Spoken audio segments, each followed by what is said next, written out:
नमस्ते दोस्तों। आज फिर आपके समक्ष हूँ स्वरांजलि चैनल के माध्यम से शिवानी जी द्वारा लिखी कहानी लाल हवेली लेकर। तो आइए मिलकर इसका आनंद उठाते हैं। ताहिरा ने पास के बर्थ पर सोए अपने पति को देखा और एक लंबी सांस खींचकर करवट बदल ली। कंबल से ढकी रहमान की अली की ऊंची तोंद गाड़ी के झकोलों से रह रह कर काँप रही थी। अभी 3 घंटे और थे। ताहिरा ने अपनी नाजुक कलाई में बंधी हीरे की जगमगाती घड़ी को कोसा। कमबख्त कितनी देर में घंटी बजा रही थी। रात भर एक आंख नहीं लगी उसकी। पास के बर्थ में उसका पति और नीचे के बर्थ में उसकी बेटी सलमा दोनों नींद में बेखबर सोए पड़े थे। ताहिरा घबरा कर बैठ गई। क्यों आ गई वह पति के कहने में? 100 बहाने बना सकती थी। जो घाव समय और विस्मृति ने पूरा कर दिया था उसी पर स्वयं ही नश्तर रख दिया। अब भुगतने के सिवाय और चारा ही क्या। स्टेशन आ गया था। ताहिरा ने काला रेशमी बुर्का खींच लिया। दामी सूटकेस, नए बिस्तरबंद, एयरबैग, चांदी की सुराही उतरवाकर रहमान अली ने हाथ पकड़कर ताहिरा को ऐसे संभाल कर अंदाज से उतारा जैसे वह कांच की गुड़िया हो और तनिक सा धक्का लगने पर टूटकर बिखर जाएगी। सलमा पहले ही कूद कर उतर चुकी थी। दूर से हाँफते भागते हाथ में काली टोपी पकड़े एक नाटे से आदमी ने लपक कर रहमान अली को गले लगाया और गोद में लेकर हवा में उठा लिया। उन दोनों की आंखों से आंसू बह रहे थे। तो यही मामू बित्ते हैं, ताहिरा ने मन में सोचा, और थे भी वे बित्ते ही भर के। बिटिया को देखकर मामू ने झट गले लगा लिया। और बिल्कुल इस्मत है रहमान, वे सलमा का माथा चूम चूम कर कहे जा रहे थे। वही चेहरा मोहरा, वही नैन नक्श। इस्मत नहीं रही तो खुदा ने दूसरी ही इस्मत भेज दी। ताहिरा पत्थर की सी मूरत बनी चुपचाप खड़ी थी। उसके दिल पर जो दहकते अंगारे दहक रहे थे उन्हें कौन देख सकता था। वही स्टेशन, वही कनेर का पेड़। 15 साल में इस छोटे से स्टेशन को क्या कोई नहीं बदल सका? चलो बेटी, मामू बोले, बाहर कार खड़ी है। जिला तो छोटा है पर अल्ताफ़ की पहली पोस्टिंग यहीं हुई है। इंशाअल्लाह अब के कोई बड़ा शहर मिलेगा।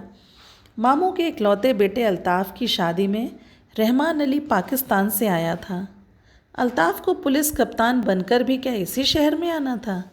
ताहिरा फिर मन ही मन कुढ़ी।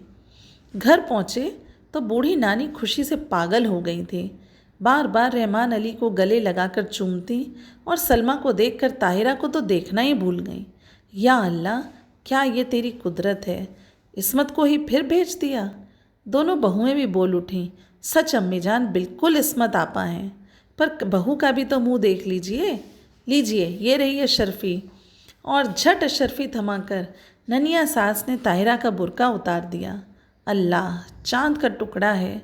नन्ही नजमा देखो, सोने का दिया जला धरा है। ताहिरा ने लज्जा से सिर झुका लिया। 15 साल में वह पहली बार ससुराल आई थी। बड़ी मुश्किल से वीज़ा मिला था। 3 दिन रहकर फिर पाकिस्तान चली जाएगी। पर ये कैसे कटेंगे 3 दिन?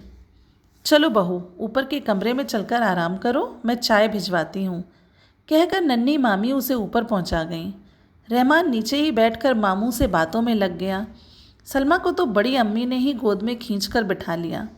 बार बार उसके माथे पर हाथ फेरती, हिचकियाँ बंध जाती, मेरी इस्मत, मेरी बच्ची। ताहिरा ने एकांत कमरे में आकर बुर्का फेंक दिया। बंद खिड़की को खोला तो कलेजा धक हो गया। सामने लाल हवेली खड़ी थी। चटपट खिड़की बंद कर तख्त पर गिरती पड़ती बैठ गई। खुदाया, मुझे क्यों सता रहा है? वह मुंह ढांपकर सिसक उठी। पर क्यों दोष दे वह किसी को? वह तो जान ही गई थी कि हिंदुस्तान के जिस शहर में उसे जाना है वहाँ का एक एक कंकड़ उस पर पहाड़ सा टूट कर बरसेगा। उसके नेक पति को क्या पता? भूला रहमान अली, जिसकी पवित्र आँखों में ताहिरा के प्रति प्रेम की गंगा झलकती, जिसने उसे पालतू हिरनी सा बनाकर अपनी बेड़ियों से बांध लिया था, उस रहमान अली से वह क्या कहती? पाकिस्तान के बंटवारे में कितने पिसे, उसी में से एक थी ताहिरा। तब वह 16 वर्ष की कनक छड़ी सी सुंदरी सुधा अपने मामा के साथ ममेरी बहन के ब्याह में मुल्तान आई। दंगे की ज्वाला ने उसे फूंक दिया।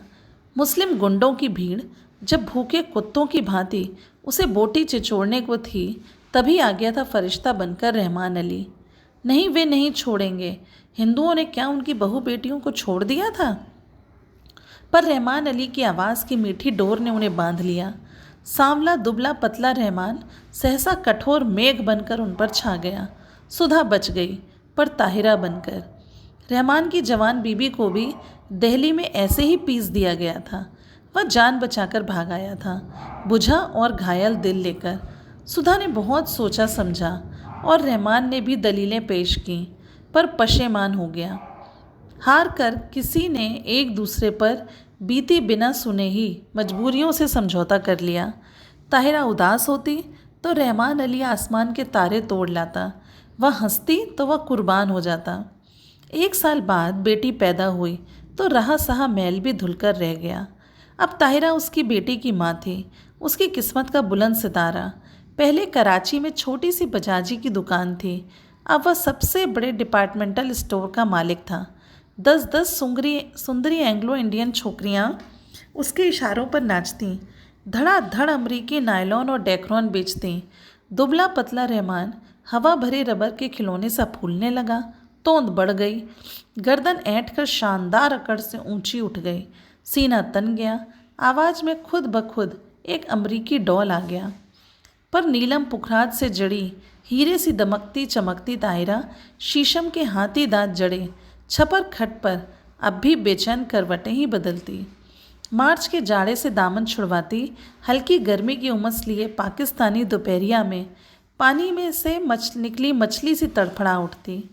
मस्ती भरे होली के दिन जो अब उसकी पाकिस्तानी ज़िंदगी में कभी नहीं आएंगे। गुलाबी मलमल की वह चुनरी उसे अभी भी याद है। अम्मा ने हल्का सा गोटा टाँक दिया था। हाथ में मोटी सी पुस्तक लिए उसका तरुण पति कुछ पढ़ रहा था। घुंघराली लटों का गुच्छा चौड़े माथे पर झुक गया था। हाथ की अधजली सिगरेट हाथ में ही बुझ गई थी। गुलाबी चुनरी की गोटों की चमक देखते ही उसने और भी सिर झुका लिया था। चुलबुली सुंदरी बालिका नववधू से झेंप झेंप कर रह जाता था बेचारा। पीछे से चुपचाप आकर सुधा ने दोनों गालों पर अबीर मल दिया और झट चौके में घुसकर अम्मा के साथ गुजिया बनाने में जुट गई। वहीं से सास की नज़र बचाकर भोली चितवन से पति की ओर देखकर चट से छोटी सी गुलाबी जीभ निकालकर चिढ़ा भी दिया था उसने। जब वह मुल्तान जाने को हुई तो कितना कहा था उन्होंने, सुधा मुल्तान मत जाओ। पर वह क्या जानती थी दुर्भाग्य का मेघ उस पर मंडरा रहा है। स्टेशन पर छोड़ने आए थे, इसी स्टेशन पर यही कनेर का पेड़ था, यही जंगला। मामा जी के साथ गठरी सी बनी सुधा को घूंघट उठाने का अवकाश नहीं मिला। गाड़ी चली तो साहस कर उसने अपने घूंघट को जरा सा खिसकाकर अंतिम बार उन्हें देखा था। वही अमृत की अंतिम घूंट थी। सुधा तो मर गई थी, अब ताहिरा थी। उसने फिर कांपते हाथों से खिड़की खोली। वही लाल हवेली, उसके ससुर वकील साहब की, वही छत पर चढ़ी रात रानी की बेल, तीसरा कमरा जहाँ उसके जीवन की कितनी रसभरी रातें बीती थीं।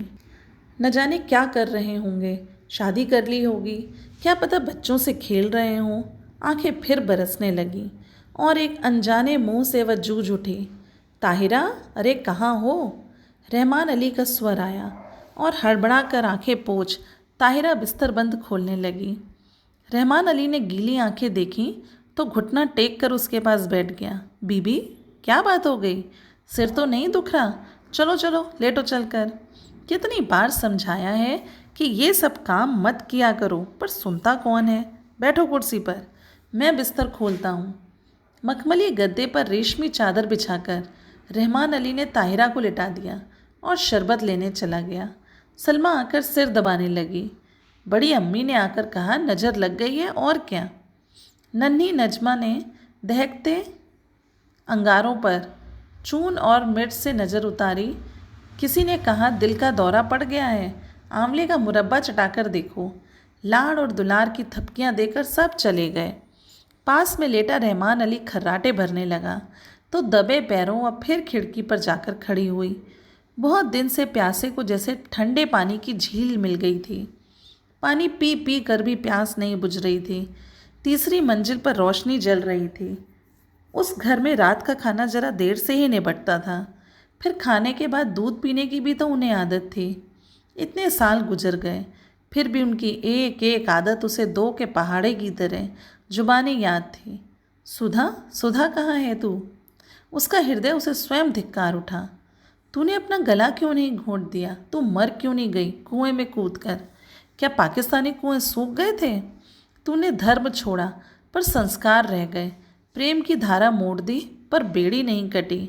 हर तीज, होली, दिवाली तेरे कलेजे पर भाला भोंक कर निकल जाती है। हर ईद तुझे खुशी से क्यों नहीं भर देती? तेरे सामने आज ससुराल की हवेली है, जा उनके चरणों में गिरकर अपने पाप धो ले।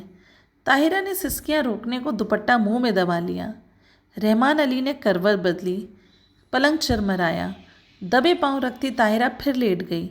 सुबह उठी तो शहनाइयाँ बज रही थीं। रेशमी रंग बिरंगे गरारा कमीज़, अब रखी चमकते दुपट्टे, हिना और मोतिया की गमक से पूरा घर मह मह कर रहा था। पुलिस बैंड तैयार था। खाकी वर्दियाँ और लाल तुर्रम के साफे सूरज की किरणों से चमक रहे थे। बारात में घर की औरतें भी जाएंगी, बस एक रेशमी चादर तानकर पर्दा खींच दिया गया। लड़कियां बड़ी बड़ी सुरमेदार आंखों से नशा सा बिखेरती एक दूसरे पर गिरती पड़ती बस पर चढ़ रही थीं। बड़ी बूढ़ियां पानदान समेट कर बड़े इत्मीनान से बैठने जा रही थीं और पीछे पीछे ताहिरा काला बुड़का ओढ़कर ऐसी गुमसुम चली जा रही थी जैसे सुध-बुध खो बैठी हो। ऐसी ही एक सांझ को वह भी दुल्हन बनकर इसी शहर में आई थी, बस में सिमटी सिमटाई लाल चूनर से ढकी, और आज था स्याह बुर्का जिसने उसका चेहरा ही नहीं पूरी पिछली जिंदगी भी अंधेरे में डुबो कर रख दी थी। अरे, किसी ने वकील साहब के यहाँ बुलवा भेजा या नहीं? बड़ी अम्मा बोली और ताहिरा के दिल पर फिर नश्तर फिरा। दे दिया अम्मी, मामू जान बोले, उनकी तबीयत ठीक नहीं है, इसी से नहीं आए।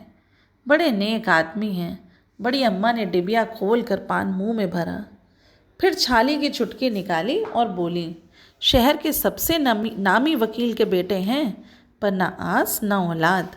सुना, एक बीबी दंगे में मर गई थी, फिर तो घर ही नहीं बसाया।